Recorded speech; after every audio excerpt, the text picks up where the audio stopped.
Okay. Yeah, all right.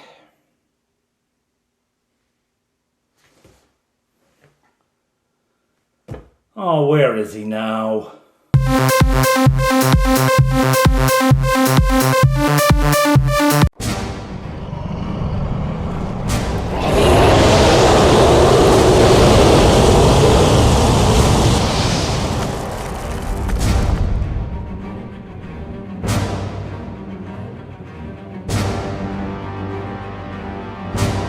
Hello, everyone. I'm Father Aaron. Well, whose fault is that? I told you the party was over, it was time to go home. You're the one who decided to stay. Don't take it out on me. Well, happy birthday to me. Hello, everyone. I'm Father Aaron. Welcome to the Dungeon Master. So, if you've been following, you will know that our heroes have just defeated two major opponents, the skeleton in armor and the chimera. And they've returned loaded with treasure, this close to going up a level. The elves, at least, are within 1,015 of advancing a level. And Touchberry is a couple thousand away, not far behind them. Faux-fire, well, it'll be a while for Faux-fire. At any rate, they're so close, but they are also so banged up. So they decided to spend some time in Honeywood recuperating, resting and relaxing. And that's what they do for a few weeks at any rate. They rest and recuperate into early June. This is the way I like to play so that the time in the game is different from the time outside the window. That way, I have to scramble to remember the weather. Yeah. Anyway, there they are, resting and recuperating, when one day a messenger comes from the mayor. Not just any messenger, Alienora, the mayor's daughter. She's now 13, and she's beginning to work for her father. She's beginning to run errands, keep track of some paperwork, things like that. At any rate, she is running errands, and one of those is to bring a message to the Heroes of Honeywood. She brings the message that her father would like to speak to them because the prisoner in the town hall has spoken. Ooh, the prisoner, you might remember, is Garrick. Garrick the Gnoll, who led an attack on Honeywood and was captured but then escaped, whom the adventurers found in the caves, the kobold and Gnoll caves at the western end of the Northern Sea. They found him there, and they had him prisoner, and they let him go, and he has been causing trouble on and off since then. They discovered him finally in the caves of the kobolds. The kobolds whom he used to bully and boss around, they captured him. And you may remember that they had captured him after he had escaped from the werewolves. The werewolves who he sought an alliance with, and they at first treated him like a buddy, but then Evalio took off and left him in the care of other werewolves, some of his standard rank and file troops, and they were not kind to him at all, so he ran. So Garrick has been a prisoner more than he's actually been free in this campaign. At any rate, he is now in a jail underneath the town hall, and he's speaking, and specifically wants to talk to the heroes. They proceed to the town hall, where they find the mayor gathered with some of his council, some of the other leaders of the town, whispering quietly in a corner. The mayor sees them. Outside. And so they head back out into the street. Well, why outside? What's going on? I don't want Garrick to hear us. I don't want him to hear any plans we might make, any agreements we might come to. This morning, he requested to talk to me. He asked specifically for me, so I went to the grate in the floor to speak to him. Garrick is in a cell underneath the town hall. Stone-lined, he's not escaping from this one. I went to speak to him. He insisted I come and speak to him privately. This could be dangerous, so first we sent two of the town guard down to bind him. He's still tied up now. They bound him, and once he was secure, I went down. He said the guards must leave. Very well. I had them give me a dagger to keep with me. Everyone in this conversation knows that the mayor would be useless with a dagger. He wouldn't know what to do with it, but it made him feel better. I had them leave me a dagger, and they departed. Very well, what do you want? I asked him. He told me he wants better quarters, someplace with more light and more air. And I admit I have been feeling guilty about this lately. That cell was designed for temporary holding, for someone causing trouble, someone inebriated, some thief, whatever, until we could have dealt with them more fully. It was never meant for long-term habitation, and he has been down there for some time now. He should be moved. He's not wrong to ask for better quarters. So, sympathy for the Gnoll. You know, the mayor's got a soft spot for dogs, I guess. Anyhow, but he also wanted to speak to you. Specifically, the four of you, and he knows your names. I don't know if you told them to him, but he has picked them up somehow. He asked to speak to you. Will you go to him? Yes, of course, we'll speak to him. In they go, and down into the cell. There they find Garrick, huddled in the corner, bound hand and foot, right? Unable to move at all. And he snarls at them. Yeah, you come. Good. Good you come. Must talk. Must talk. Well, what do you want to talk about? Get out whole. Whole no good. Need air. Need sun. At this point, my players say, well, do gnolls want sun and light? I thought they were, underground things. No, they're not. They do move about at night, but they are not subterranean. At least not in my world, they're not. They're not subterranean. They may inhabit cave systems, but they spend a lot of time outside as well. They're hyenas, essentially, right? So, no, he's not wrong to want sun and light. Okay, you want sun and light. Why do you need to talk to us about that? Surely the mayor is the person to talk to. Don't know mayor. Mayor put me in hole. Know you. You good. You honest. He seems to think this is an insult. You no turn back on your word. This is a weakness in them, of course. So, you say can go place better air, better light. It happen. Yes? Okay. What do we get out of it? What are you going to give us? I know things. Okay, you know things, do you? What do you know? I know Evalio Cave. I know where. I know how get to. You don't know.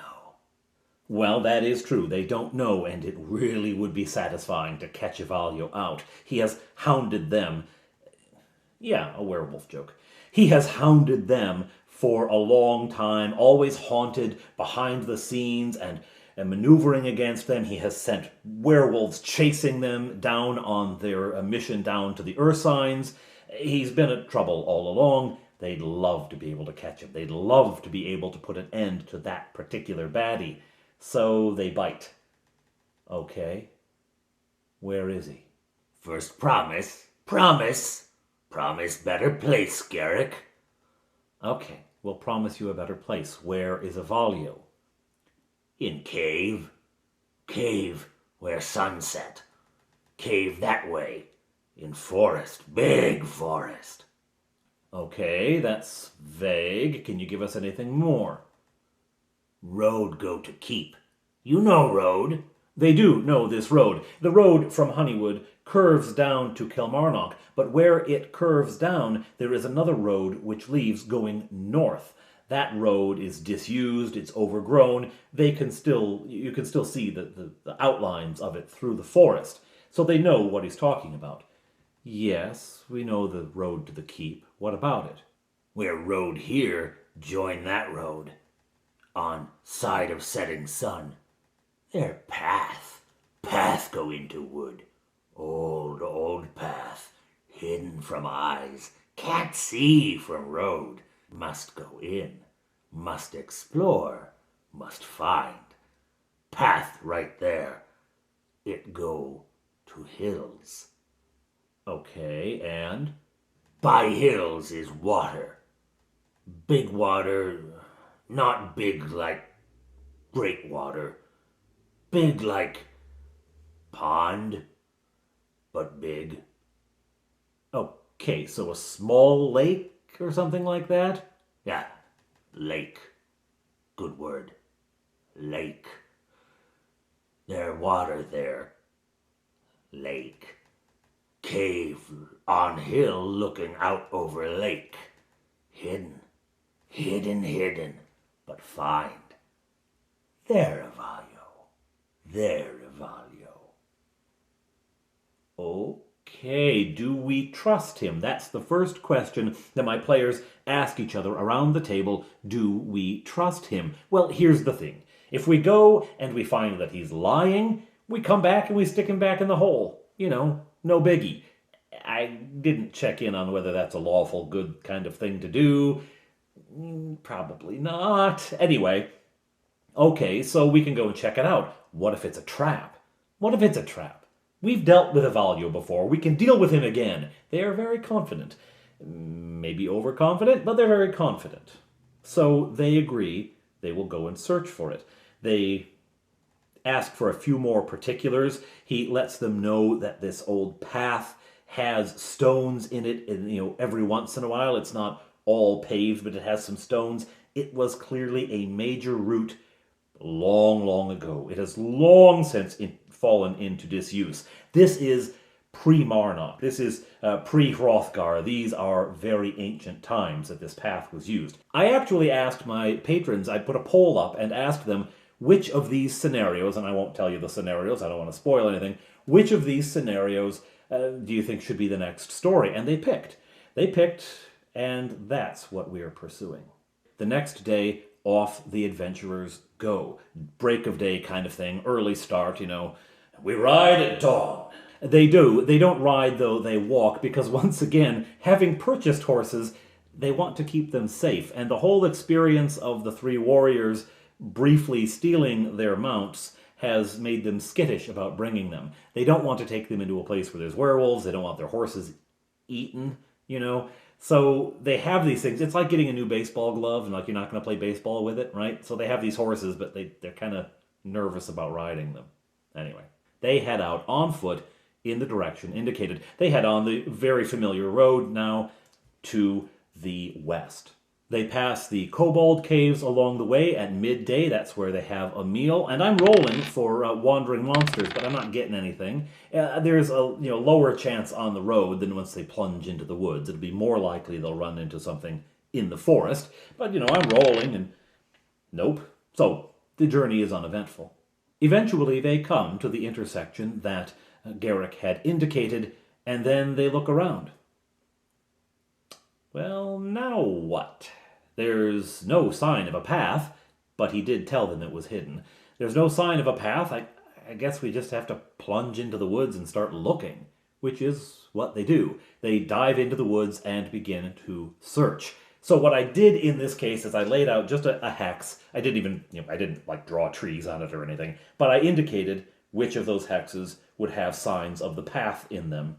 And I asked, well, where are you going to go? Well, this way, that way, this way. And so by doing that, they eventually found their way to the path. All the while, I'm rolling for random encounters because I thought, well, this would be cool. They're looking for the path and something jumps out of them in a little combat just to, limber up.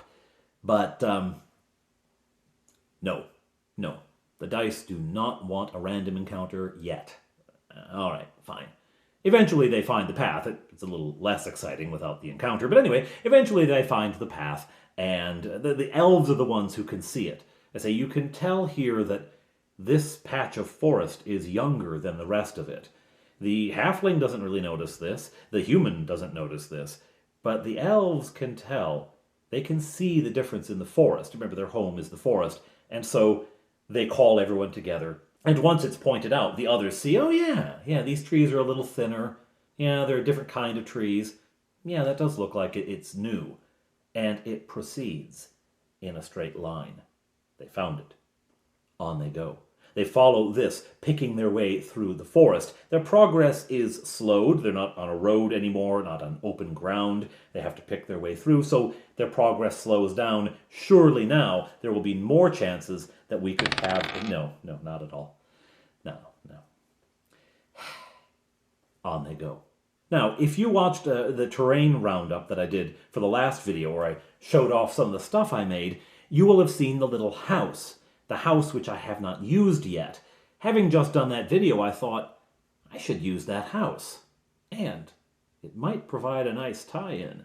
So, as they go to the north of the path, not far off, maybe 40, 50 feet off the path, they can see through the foliage the shape of a stone house.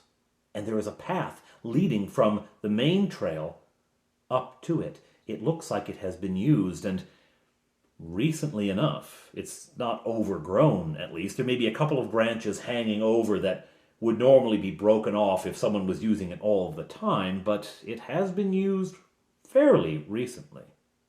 All right, let's check it out.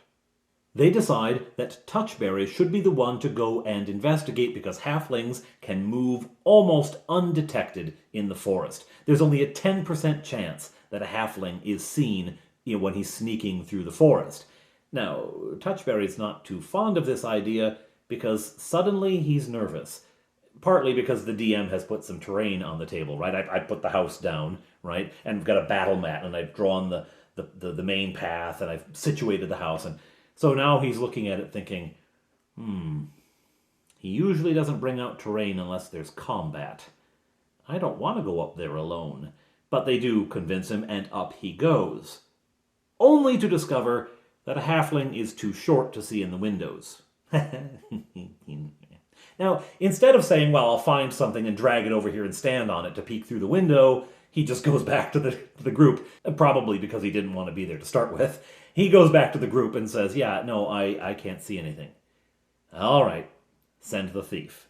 So Fofire traces the same path that Touchberry walked, creeps up to this house. Stone walls, dark windows. It is late in the day. It is nearly night when they find this thing. So if anyone is there, there should be light visible, shouldn't there? There is none. She goes to one of the windows, the one that they see. There's another around the back that they can't see. She goes to the window and she peeks in. Inside, in the fading light of the day, she can see a mess. Just a mess. There is a shelf along one wall that had books and papers and scrolls on it. Many of them are on the floor now. There's a table, also has some papers on it, but the floor is just a mess of papers. Scrolls and parchments laying everywhere. There's a tipped over stool. It looks like there's been a fight of some kind, or someone came in and ransacked the place. Fofire goes back to the group and reports what she's found.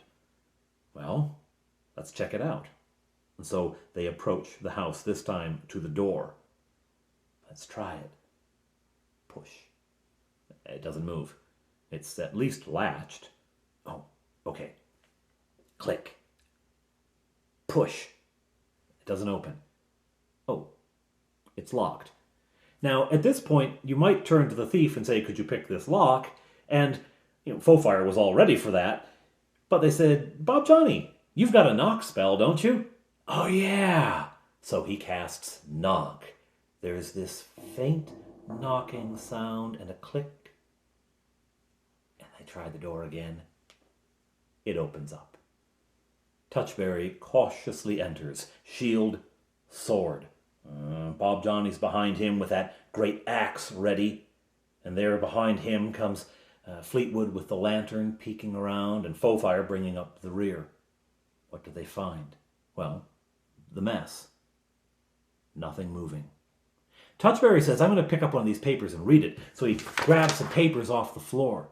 And I say, you're looking at it, and it seems to be the history of some great battle. And it was Lord Pickett was leading his troops toward a hill, and they were repulsed. And I have been watching clips of Gettysburg on YouTube. Anyway, you're reading this.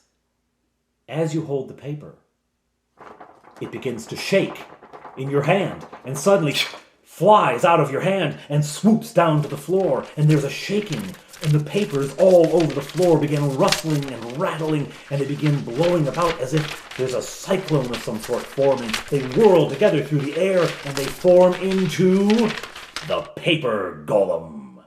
This is a monster that actually Bob Johnny created some months ago. He actually made a little miniature out of clay for it and everything, and it looked fabulous. And he put it into a game that he DM'd for me. And I thought the monster was so cool, such a neat idea, that I decided to keep it. And the great thing about a 7-year-old is that he doesn't remember anything. You know how Bob Johnny always forgets that he has the ring of animal control, and his teammates have to remind him, use the ring!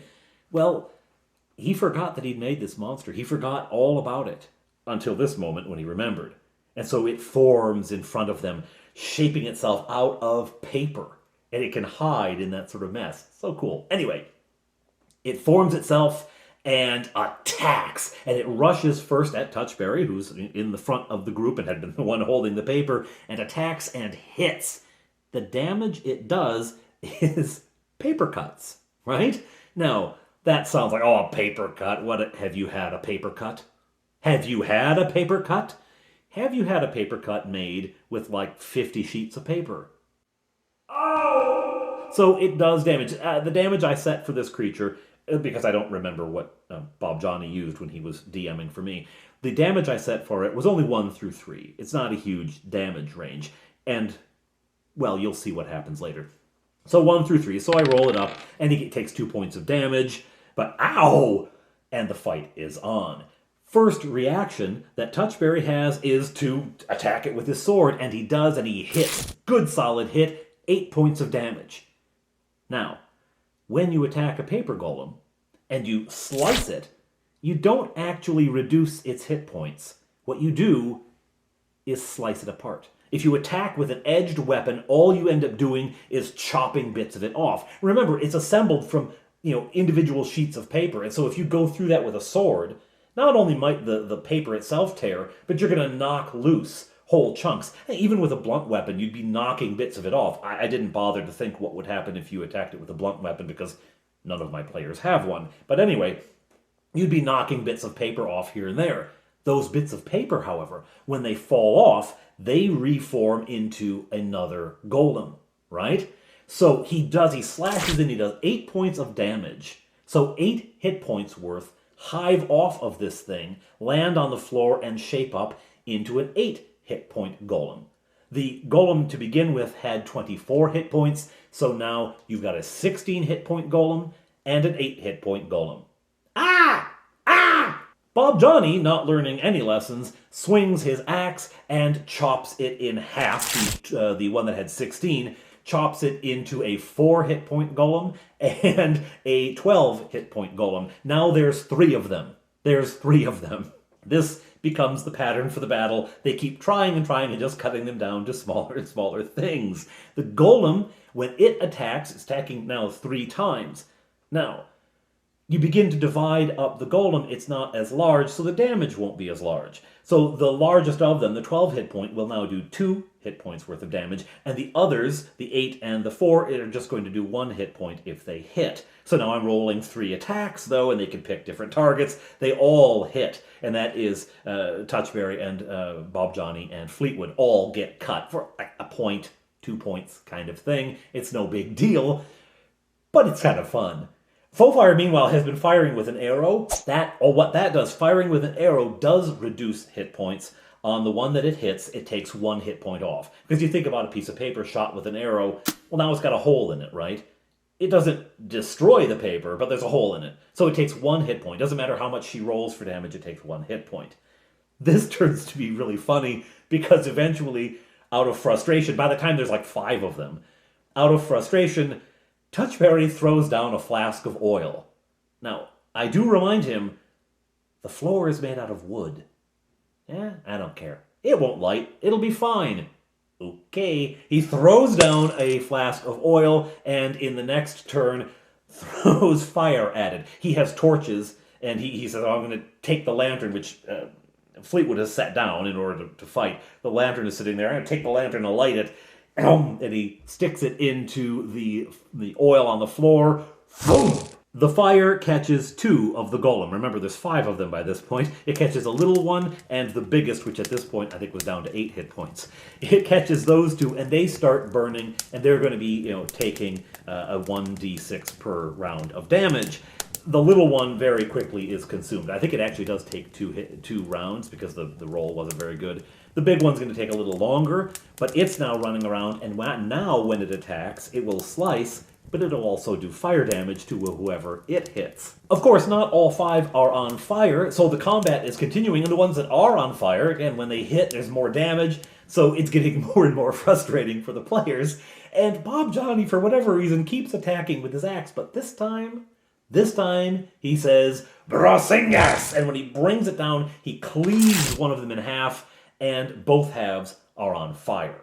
But again, they have to take the damage as it goes, so they're going to last a little longer. They're all eventually going to go down, but it's not fast enough for Touchberry. He throws another flask of oil, and the team is saying, don't, but boom, down it goes.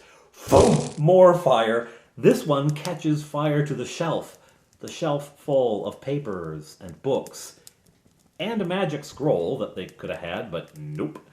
That starts to go up, and the flames get to the ceiling, which is wood, and begin to burn that. There's a whole other floor upstairs. There was going to be a whole other stuff upstairs that they could find. No, it's all up in flames. The place goes up. By this point, the golem are all either burned or on fire at least, so they just run. They book it out of the house into the forest and stand there and watch Touchberry's second act of arson burn down another house. And they're thankful that so much snow has been melting lately and that the woods are so wet, because it limits itself to the shell of the house. And shell is all that's left the next day. The thing is, that was a big fire. Did it attract any attention? If there's werewolves in the area, was an enormous beacon in the night the best idea? We'll see. The next morning, on they go, heading westward, following the remnants of this old road, this old path. And eventually, mid-morning, they begin to see the outline of some hills. Through the forest, they can see the ground is rising here. The path appears to be going to the south. They know that the caves are in the hills, and they assume that these are the hills. They don't know, but they assume these are the hills. So instead of following the path, they decide to hive off and, again go through the rough and go over the top of the hill to surprise anyone they might find. All right, on you go. As they crest the hill, they can see below them the ground, dropping away, and there, a lake. The hills that they're on are part of a system, sort of a ridge of hills. It's lumpy up and down, that kind of thing, but it follows a curve. And nestled in that curve, also in a general crescent shape, is a long, sort of thin lake. There it lies. They've found it. Now, where's the cave? Down the hill they go, and they seek out any opening. Is there anything we can find? You don't see anything right now, no. It's a long lake, though. All right, let's head south. Maybe, because the path is there, maybe the entrance to the cave is there as well. We'll head down that way, and if we don't find anything, we'll double back and come to the north. Okay, on you go. Mind you, I am rolling encounters this entire time, right? And not getting much of anything. It's a little frustrating, so at some point I decide there's going to be an encounter. I don't care. I'll just roll to see what it is, okay? Humanoid. Great. What kind of humanoid? Well, that'll be fun. They continue on their way to the south, looking for the cave. It's not down this way. They don't find it. They examine the hillside very carefully, looking at every cranny, every nook they could find, behind shrubberies and things like that, and they find nothing. Eventually, they come to the path. They come to the remnants of the path as it passes the southern, they run out of hills, essentially, and they pass that southern path that goes around the south of the hills. All right, it's not there. Let's head back. Now, they haven't gone more than 100 feet, maybe, when they see something. They see something through the foliage ahead. Remember, they've been picking their way through the undergrowth and through the trees and whatnot. There's not a path here. But ahead of them, they see something. It looks like a huge rock, a huge sort of stony shape, humped up behind the foliage. But we just came this way. Did you see a big rock? I didn't see a big rock. Did you see I didn't see a big rock. Huh. So Touchberry picks up a stone and chucks it. And there's a... And that big rock stands up, an ogre. Now, I thought this would be kind of fun. Ogres are tough enough that it would be a fun encounter, but it wouldn't overwhelm them, it wouldn't destroy them or anything. But there he stands, this big brute with a club, spiked club, looking very angrily at the people who just threw a rock at him. Of course, he's been tracking them. He's been following them through the underbrush as quietly as an ogre can, and because their attention was all on the cave, they didn't see him coming. He was sneaking up on them, and he was gonna on the head. But that's been spoiled. Battle on. Roll for initiative. The ogre gets 2. What does the team get? 3. Okay, make your attacks. Full fire shoots an arrow, and it buries itself in the guy's shoulder. She rolls like a 19. She never rolls a 19, but it buries itself in the ogre's shoulder. No problem. Ogres are tough. He'll be fine. Here comes Bob Johnny, swinging his great axe. He rolls a 20, which in my game means 2 damage dice, then your bonuses. He deals out like 14 points of damage in one hit. Okay, now the ogre's feeling it. Here comes Fleetwood spinning into action, slicing with his sword. He does like 6-7 points of damage, and then Touchberry, he also hits. All of them hit, and the ogre dies before it has a chance to do anything. Well, that was fun. Should have been 2 or 3 ogres. Should have been 2 or 3 ogres. It was funny anyway. They loot the ogre. He had some coins and his lunch, right? Some hunk of meat and a hard cheese and some crusty bread. They loot him, and then they say, well, what are we going to do here with this body? We don't want anyone to know we're here, right? If the werewolves come along and find it, let's roll it into the lake. So that's what they do. They roll the body into the lake. It floats for a little bit and then sinks under the waves. Okay, let's go. They head back north. They see the point where they came down the hill and press further on. It is in the early afternoon. They stop and have a midday meal. It's early afternoon when they make out a dark patch. There's an opening in the hill. The cave. They climb the hill. Now, they've been staying down at the very bottom. The hill comes down and almost immediately drops into this lake. And they don't want to miss, they don't want to be up high and miss something below them, so they've been down at the bottom. This is not very far up. It's maybe 15, 20 feet up from the lake, so it's not a very far climb. They come up to it. It looks like at one point it was hidden here, but because the spring was so late, the vegetation hasn't grown as much as it normally would by early June. It's still relatively exposed. And they look down into the darkness. Light the lantern. In we go.